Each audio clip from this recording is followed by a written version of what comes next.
রাধারানীর শেষ কথা। এই সময় রাধারানী তাহার ছেলেটিকে লইয়া শ্রী মায়ের নতুন বাড়িতে দক্ষিণদ্বারী ঘরে এবং নলিনী উত্তরদ্বারী ঘরে বাস করিতেছিল। শ্রী মা জগদ্ধাত্রী দেবীর পূজাদির জন্য দলিল রেজিস্ট্রি করিয়া অর্পণ করিবার সময় দেবীর পরিচারিকা হিসেবে রাধারানীকে দক্ষিণদ্বারী ঘরে বাস করিবার জন্য দলিলে অধিকার দান করেছিলেন। দলিলে এইরূপ ছিল, উহারা উক্ত দুইখানি ঘরে বাস করিবে, আর বৈঠকখানা ঘরে বেলুর মঠের পক্ষ হইতে কোনো সন্ন্যাসী, ভক্ত বা কর্মী আসিলে বাস করিবেন। সেই সঙ্গে এই কথাও উল্লেখ ছিল যে ওই বৈঠকখানা ঘরে জগদ্ধাত্রী পুজোর অনুষ্ঠিত হইবে। আমি পড়ছি শ্রী মা ও জয়রামবাটি স্বামী পরমেশ্বরানন্দজি মহারাজ। শ্রী মায়ের মহাসমাধির পর রাধুর ছেলেটির অবস্থা এইরূপ হইল যে উহাকে আর চেনা যাইত না। ছেলেটি ক্রমশ কৃশকায় ও অসুস্থ হইয়া পড়ে এবং তাহার স্বভাবেও বৈলক্ষণ্য দেখা যাইতে লাগিল। শ্রীমা ছেলেটিকে গোপালের ন্যায় চন্দন ও কাজল দিয়া সাজাইতেন। ছেলেটি যখন হামাগুড়ি দিয়া চলিত তখন এবং পরে যখন হাঁটিতে শিখিল তখনও তাহাকে ঠিক গোপালের মতো সুন্দর দেখাইত। তাহার ব্যবহারে এইরূপ মনে হইত। ওই ছেলেটির সম্বন্ধে শ্রী মাকে একদিন বলিয়াছিলাম, মা আপনি গোপালের পুজো করে।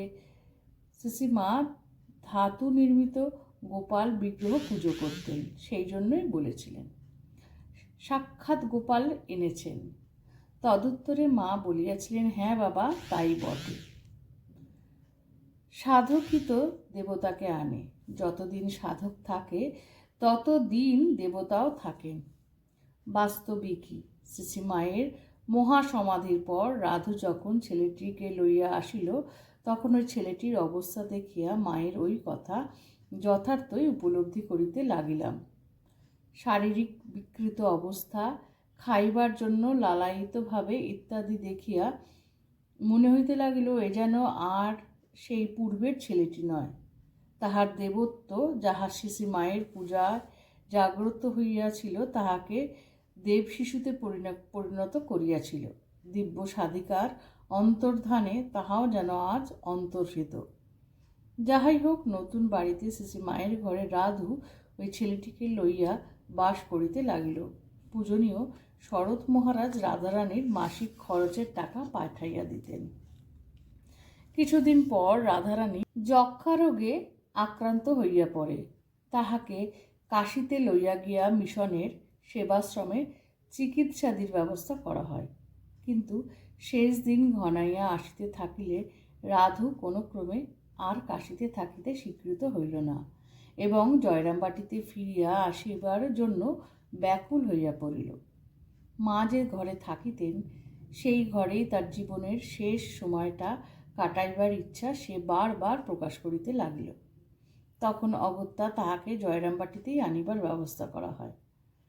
রাধু এখানে আসিয়া পৌঁছাইবার পূর্বে আমি এক অদ্ভুত স্বপ্ন দেখিলাম কতকগুলি কিশোরী বালিকা শ্রীমন্দিরের কাঠের রেলিংযুক্ত পশ্চিমের বারান্দায় দাঁড়াইয়া রহিয়াছে। তাহাদের মধ্যে লাল টুকটুকে চেরি পরিহিতা এক সুন্দরী মেয়ে, তার কানে কুণ্ডল। তাহার প্রতি আমার দৃষ্টি স্বাভাবিকভাবেই আকৃষ্ট হইল। মেয়েটির দিকে আমি অবাক হয়ে তাকিয়ে রইলাম। একটু পরে জিজ্ঞাসা করিলাম, তুমি কে? মেয়েটি উত্তর দিল, আমি রাধু। আমি তাহার বিস্ময় হইয়া জিজ্ঞেস করিলাম, তুমি রাধু? মেয়েটি আবার উত্তর দিল, হ্যাঁ আমি রাধু। তখন কে যেন অন্তরাল হইতে আমাকে বলিয়া উঠিল, ইনিই যোগমায়া। একে আশ্রয় করেই মা এতদিন স্থূল শরীরে ছিলেন। তারপরই আমার ঘুম ভেঙে গেল। ওই স্বপ্ন দেখবার 2-3 দিন পরই রাধু কাশী হইতে রোগাক্রান্ত অবস্থায় জয়রামবাটি ফিরিয়া আসিলেন এবং এখানে কয়েকদিন মাত্র জীবিত থাকিয়া মায়ের ঘরে শেষ নিঃশ্বাস ত্যাগ করে। মার সঙ্গিনীর তথা যোগমায়া তথা আমাদের রাধু দিদির কথাই এখানে স্মরণ করলাম। মা যাকে উদ্দেশ্য করে নিজের শেষের দিকের দিনগুলি অতিবাহিত করেছিলেন। আজকে ছোট্ট ভিডিওটি আশা করি খুব ভালো লেগেছে। ভালো লাগলে সঙ্গে থাকবেন। শ্রী শ্রী ঠাকুর, মা, স্বামীজি, আমার গুরু মহারাজ এবং অন্যান্য মহারাজের চরণে শতকোটি প্রণাম।